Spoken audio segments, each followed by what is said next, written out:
Posso começar então, gente? Bom, então tá.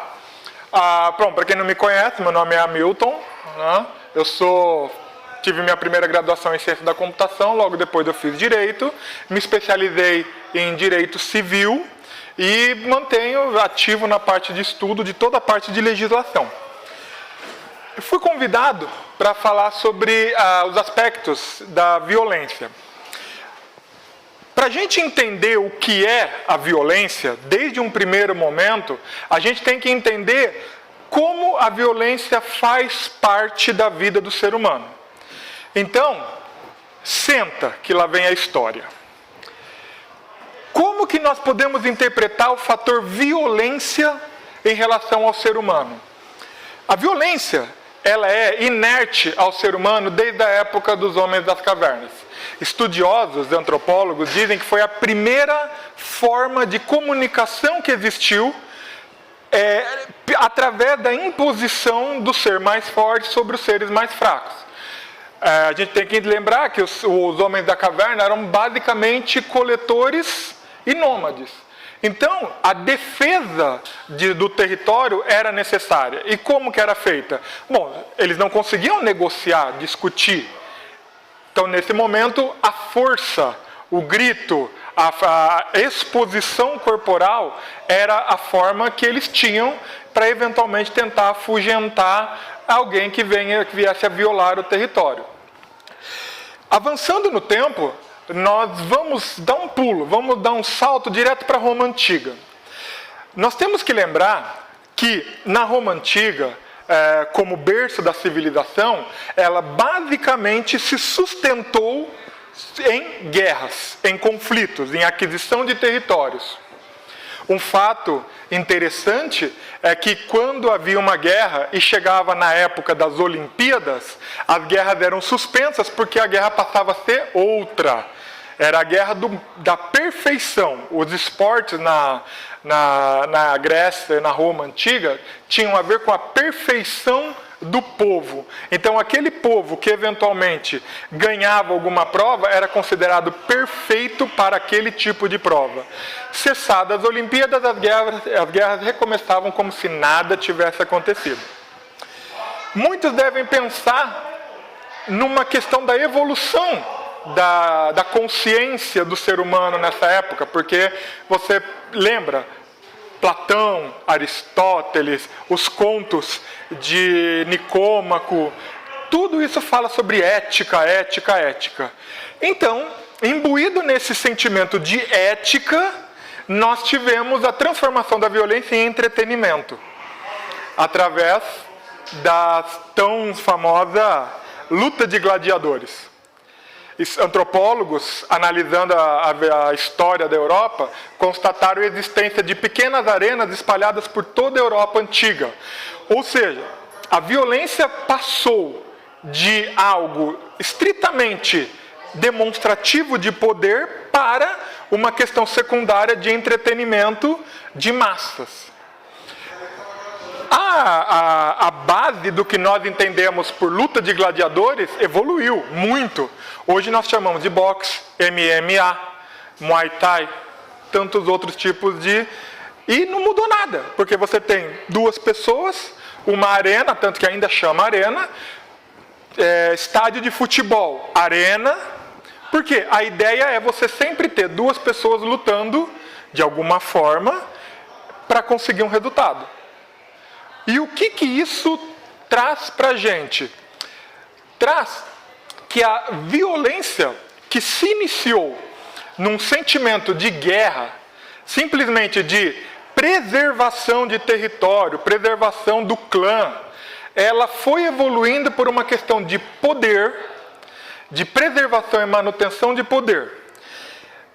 Se nós analisarmos simplesmente por esse lado, nós temos que entender que a violência ela é tão inerente ao ser humano quanto a necessidade de comer e beber. Por isso que é difícil da gente entender o que é a violência separada do ser social. E esse é um problema quando a gente fala em termos legislativos. Porque não há, em lugar nenhum, uma definição do que é violência. A violência é sempre tratada pelas suas consequências. Ela é sempre tratada pela questão do que ela reflete no meio físico. E apenas recentemente, nós estamos ampliando a visão de violência para o que a violência provoca. Pega hoje o conflito que nós estamos vivendo, Rússia e Ucrânia. A violência não está na guerra dentro da Ucrânia. A violência está nos refugiados. A violência está no medo constante que as pessoas vivem.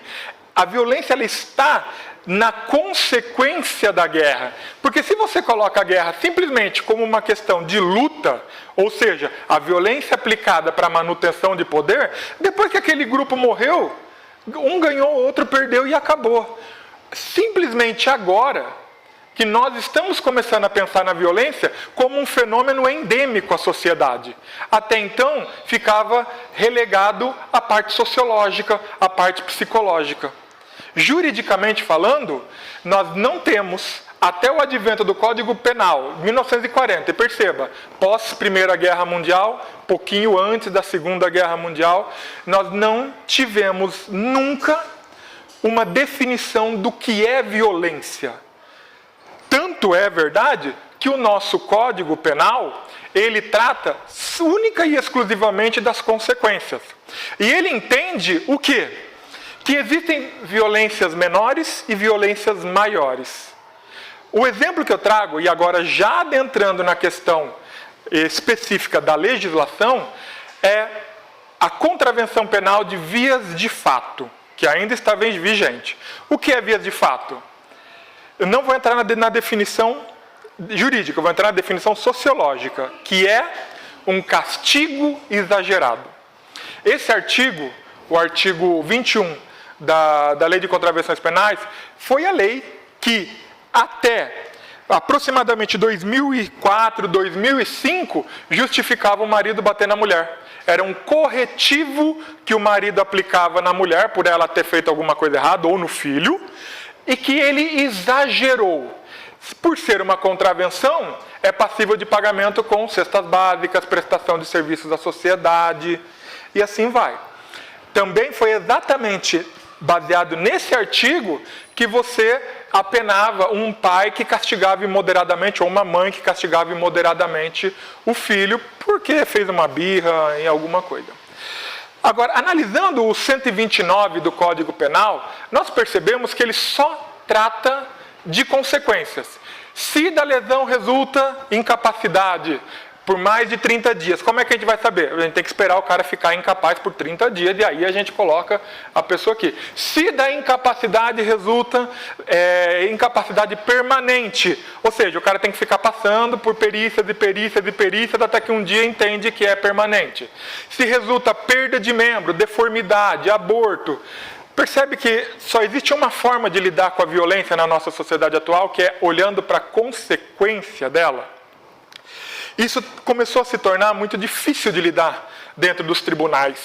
E, mais ou menos ali para a década de 80, principalmente com o advento da Constituição de 88, formou-se um grupo multidisciplinar de psicólogos, educadores, antropólogos, sociólogos, e eles começaram a tentar elaborar o que eventualmente passaria a ser uma definição de violência. E qual foi o primeiro instrumento que eles se valeram? Foi a questão da feitura do ECA. O ECA, ele não define o que é violência, mas ele começa a embrenhar, lá no artigo 18b, por exemplo, no que é maus tratos, no que é tratamento, abuso moral. Essa tentativa de entrar nessa seara causou um rebuliço jurídico. Por quê? Porque as condutas de simplesmente castigar o filho de forma simples, através de uma bronca, no entanto, feita reiteradas vezes, podia entrar na questão da violência moral, nos maus tratos, na questão específica me fugiu agora. mas é a questão do pai ficar diminuindo a criança sempre, certo? E o que a gente precisa lembrar, toda definição lógica do que é violência só foi realmente colocada no papel em 2006, por causa da Maria da Penha. A Lei Maria da Penha foi a primeira lei no Brasil que procurou definir o que era violência para que ela pudesse ser aplicada antes da consequência vir à tona. Então, mais para frente ainda, aqui no próximo slide, nós vamos perceber que tem muita semelhança com o relatório da Organização Mundial da Saúde, que é de 2002. Inclusive, foi um dos documentos que foi base para a confecção da Maria da Penha. Eu só quero que vocês deem uma olhada. Essa daqui, ó, é a Maria da Penha. Eu escrevi um livro sobre ela. Esse daqui é o ECA. A despeito da Maria da Penha ter todas as definições do que é violência, o ECA lida só com as consequências da violência. Então, isso daqui é o que a gente chama de uma lei material, e a Maria da Penha é o que a gente chama de lei principiológica. Por quê? Tudo que é princípio você consegue extrapolar e colocar dentro do contexto. Portanto, quando ela define violência física não tem o que definir. É a questão mesmo da agressão. E aqui, a partir da violência psicológica, é que eu entro num ponto muito importante. Como lidar com isso daqui na escola? Sociólogos não gostam de trabalhar isso de forma dinâmica. Por quê? Porque normalmente a violência psicológica ela está guardada dentro do ser humano. Um dos motivos pelo qual coaching é proibido no Brasil agora. É exercício legal da profissão de psicólogo. Por quê? Eventualmente, se você começa a explicar para um aluno que violência psicológica tem a ver com ataque às suas crenças, mediante ameaça, mediante perseguição, redução da sua capacidade de expressão, ridicularização, de repente ele começa a ver isso dentro da própria casa. E o professor não tem controle sobre o que está acontecendo. Não só o professor, um eventual conselheiro tutelar não tem controle sobre isso. Então, começa a ser uma questão muito difícil de lidar, porque você não consegue conhecer cada aluno individualmente. E isso, por isso que não dá. Todos os assistentes sociais sempre dizem que a melhor forma de lidar com a apresentação do tema violência para jovens, adolescentes e até mais ali para a idade juvenil, é na questão de demonstrar o que é e deixar que ele mesmo entenda e traga o problema.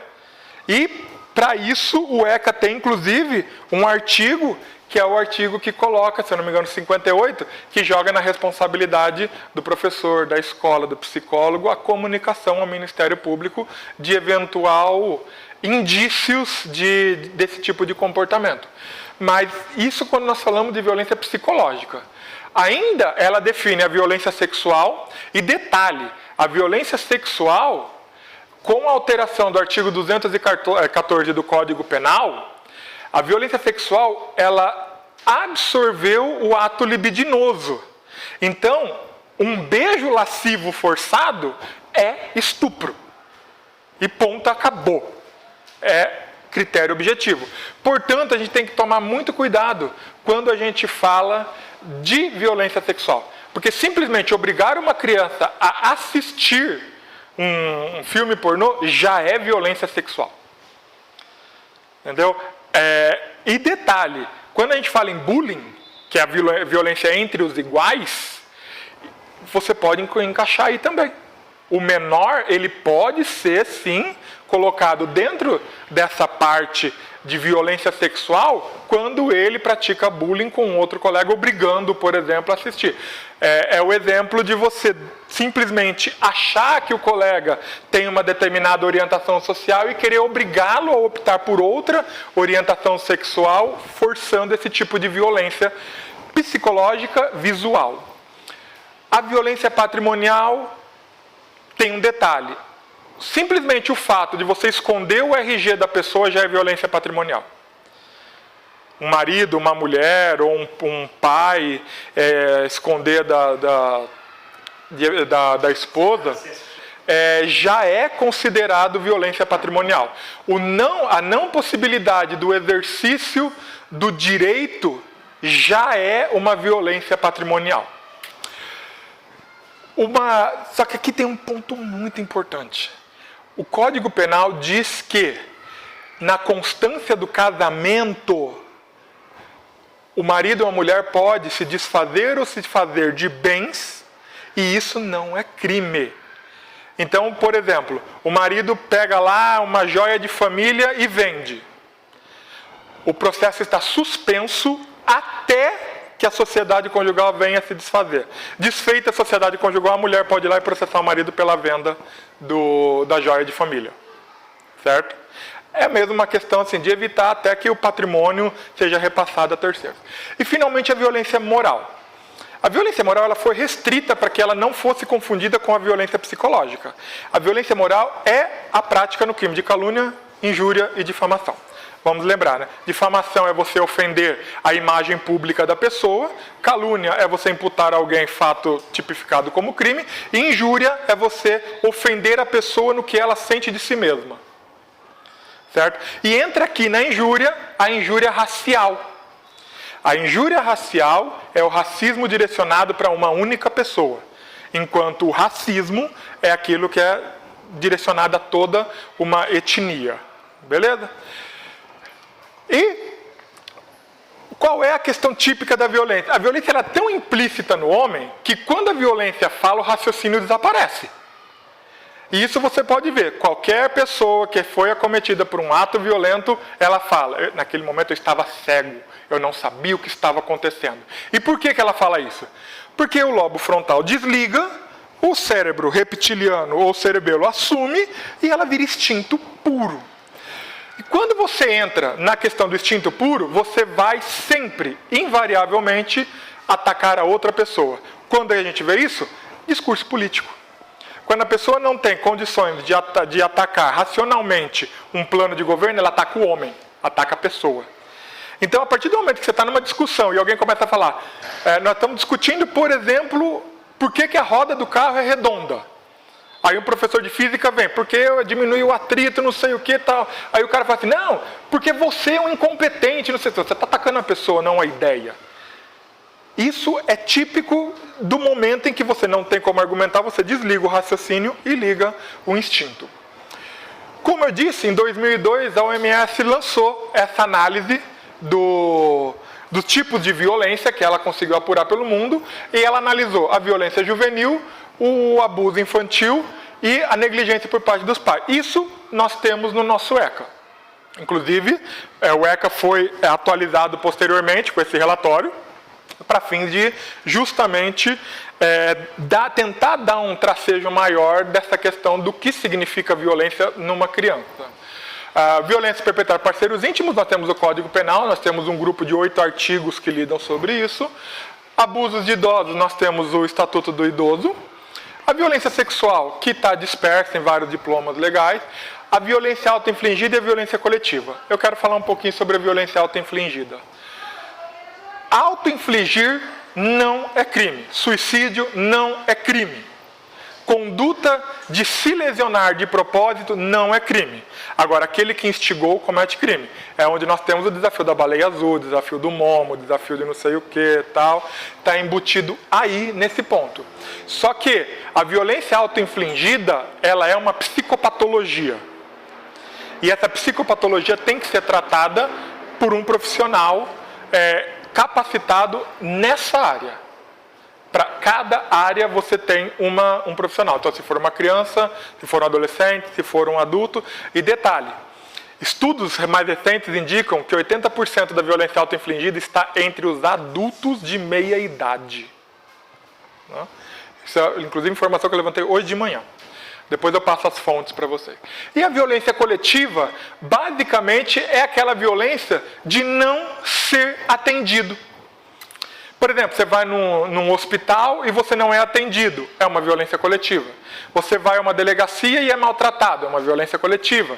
Você busca instituições para prestar serviços e simplesmente você não é atendido, ou você é esculachado, ou simplesmente quando alguém vai te dar uma negativa por um motivo A ou B, acaba com você. Então, basicamente, a ONU só entende que existem esses 3 tipos de violência. E o Brasil vai mais ou menos nessa onda, certo? Basicamente, pessoal, era isso que eu queria falar sobre violência, em termos legais. Em termos psicológicos, a violência, ela não consegue ser dissociada do ser humano. E aí ela se torna um perigo se ela for mal abordada dentro do contexto, principalmente educacional. Então, conversando, a ideia é que a violência seja um tema que é a todo momento exposta ao aluno, mas que você nunca trate diretamente com o aluno sobre a violência. Tem que partir dele. Então a ideia é justamente a confecção de histórias, relatos, às vezes até pedir para a criança escrever um relato de violência ou interpretar alguma coisa, alguma notícia de jornal sobre violência. Porque se ela começar a despertar, como desperta de dentro, vem aos poucos. E antes que o negócio estoure, você consegue pegar os indícios. Caso contrário, se você começa a estimular demais, ela estoura de uma vez. Então, pessoal, basicamente é isso que a gente queria falar sobre violência. É um en passant. A parte legal, ela é muito chata, muito extensa para tratar, mas essa parte mais específica, se vocês precisarem, manda mensagem para mim, a gente vai conversando sem problema nenhum. E dúvidas, assim, estou à disposição mesmo para o que vocês precisarem. Beleza? Valeu, gente. Obrigado.